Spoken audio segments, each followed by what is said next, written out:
kaligtasan mo sa Alerto 24. Isang motorsiklo ang nagliyab matapos salpukin ng isang kotse sa lungsod ng Quezon. Sa lakas ng salpukan ay tumilapon yung rider at yung angkas ng motor. Pareho silang mga teenager. Si Oscar Oida, naka-Alerto 24. Kuwang-kuwa sa cellphone video na ito habang nababalot ng apoy ang isang motorsiklong na aksidente sa bahaging ito ng E. Rodriguez Avenue. Di kalayuan sa nasusunog na motorsiklo, makikitang nakahandusay pa ang lalaki at babaeng sakay nito na pawang mga teenager.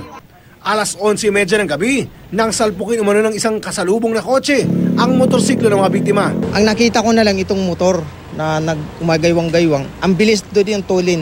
Tapos bumangga po dyan. Maya-maya po nagliyab po yan.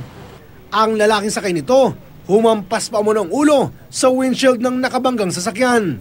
Habang sa kalsada naman lumagapak ang angkas niyang babae. Ang kotse nakabangga, huminto ba? Hindi po huminto, nagtuloy-tuloy siya. May taxi na lang na humabol sa kanya, and then bumangga siya doon ulit kasi lost brake daw po.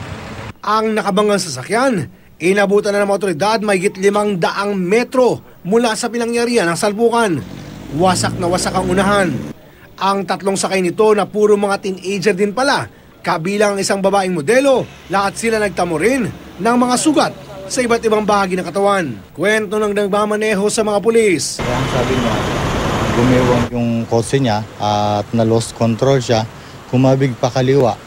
Doon nangyari, nag-collide sila nung motorsiklo na paparating naman doon sa opposite bound.